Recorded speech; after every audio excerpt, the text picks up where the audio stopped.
Labas rytas, mėlyjeji.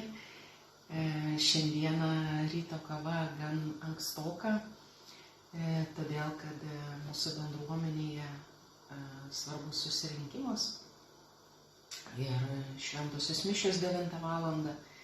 Tai labai jūsų prašau užtarimo maldos, šventosios dvasios vedimo mūsų bendruomeniai, kad kiekvieną išgirstume jos veikimą ir taip, kaip jį trokšta vesti mūsų bendruomenę.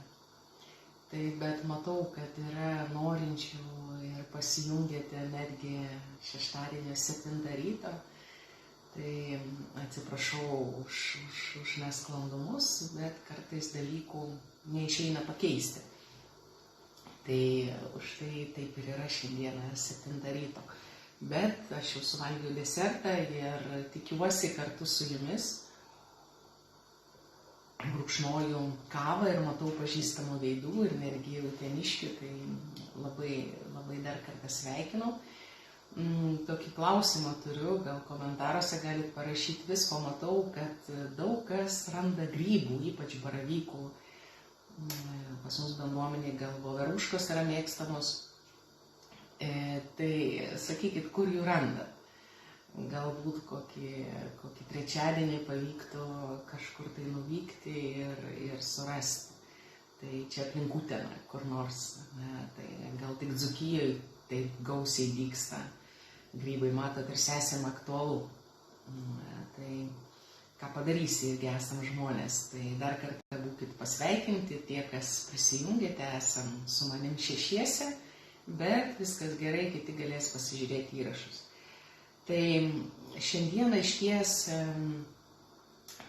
skaitinys ir Evangelija gan yra įspūdingi ir išryškinantis labai stipriai Jėzaus Kristaus asmenį, bet ne bet kokį asmenį, tačiau kuris pranoksta mūsų supratimą, pranoksta raidę, pranoksta prisirišimus. Ir šiandienos skaitinys taip pat mums kalba apie viltį, apie amžiną viltį, kuri ateina per Kristaus asmenį, dėka kurio mes esame atpirkti iš nuodėmės. O Evangelija irgi gan tokia kasdieniška ir galima sakyti labai rudeniška. Tai Jėzus eina su mokiniais per javų lauką. Ir mokiniai skavo varpos ir tai, kas per šabą draudžiama. Ir Jėzus sako, žmogaus sūnus yra ir šabo viešpats. Tai kitaip tariant, jisai yra daugiau negu raidė. Jisai kartu ir išpildo tą šabą. Tai kas tai yra taisyklė raidė, kuri sukurta žmogaus, palyginus su tuo, kai viešpats yra tarp jų, kai viešpats yra gyvasis Dievas ir jo turbūt aukščiausia ir žinia, kurią jisai trokšta pranešti. Ir tai ne per šabą, kad draudžiama skabyti varpas, bet kad aš esu tas atpirkėjas, aš esu tas išganytojas. Aš esu tas, kuris dovanoja jums gyvenimą, naują gyvenimą, be gimtosios nuodėmės. Ir aš esu tas, kuris dovanoja amžiną viltį. Ir kaip tik pastaruoju metu skaitydama taip pat Antano gyvenimą, apie askezę ir su juniorėmis, čia ugdymo savaitėmis pradėjom gilintis apie askezės gyvenimą, kitaip tariant, tokį susivaldymo, savęs sutramdymo, savęs auklėjimo, dar kitaip išsireikšti, kad visos aistros turi mums paklusti ir eiti link to, kad gebėti jas, kaip pasakyti, valdyti su Dievo malone. Tai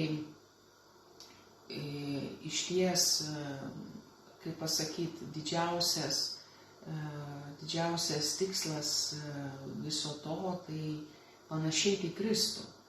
Ir per askezę, per pasninką, per susivaldymą pažaboti savo kūną ir visus jo įgeidžius, tam, kad panašėtume į Kristų, o tai reiškia į pirmykštį žmogų iki gimtosios nuodėmės per Kristų. Tai, nes Kristus vadinamas naujasis Adomas, tai išties ir Jėzus trokšta mums tai dovanoti. Jis trokšta per santykį uždegti mūsų širdį taip, kad mes galėtume atsisakyti kūno aistrų arba, kaip pasakyti, tų paviršinių dalykų, vardan gilesnio gyvenimo ir vis gilėti. Ir čia norėčiau pacituoti labai gerai žinomą ir lengvai skaitomą, tarp kitko, knygą Tikėjimo įžvalgos Tadeuš Daičerio. Jinai netgi Lietuvoje yra perleista, nes buvo išpirkta. Tai ir jisai antroje dalyje, šis teologas kalba apie tikėjimo dinamiką. Ir štai keletą jo minčių. Tikėjimas, kaip mūsų santykio su Dievu išraiška, yra dinamiškas ir tolydžio kintantis reiškinys. Ta procesą pradeda Dievas, o juo pasitikintis žmogus į jį atsiliepia. Dievas griauna mūsų stabilumą ir sunkiais išmėginimais sukrečia mūsų ligšiolinį pasitikėjimą, kad per tikėjimo išbandymus ir praradimus jis darytųsi dinamiškesnis. Tiek išoriniai, tiek sunkus vidinio gyvenimo išmėginimai reikalauja mūsų atsivertimo, verčia mus dar dinamiškiau glaustis prie Kristaus, juo remtis, pasitikėti juo ir visko iš jo laukti. Jeigu tikėjimas netobulėja, jis gali pasidaryti panašus į užkastą talentą, tačiau Dievas su tuo nesutinka. Jis nenori, kad mūsų tikėjimas sustabarėtų. Todėl vildamasis sutvirtinti ir dinamizuoti mūsų tikėjimą, Dievas siunčia sunkių išmėginimų, versdamas mus nuolat rinktis. Tai kuo daugiau pasirinkimų, tai vadinasi, tame yra ir laisvė, ir Dievo laisvė. Ir svarbiausia neskubėti. Taip ir čia fariziejai, matydami Jėzų su mokiniais einantį per javų lauką ir mokinius kabančius varpus, pradėjo juos linčiuoti, remdamasi taisyklėmis, nes Jėzus tas, kuris sugriauna sustabarėjimą, sugriauna įprastumą. Tai drąsiai pasitikime esančius ar ateinančius išmėginimus ir nebijokime rinktis. Nebijokime rinktis ramybėje, nurime, bet kartu nusileidę giliausią širdies gelmę, išbuvę susitikime, gyvame susitikime su Viešpačiu.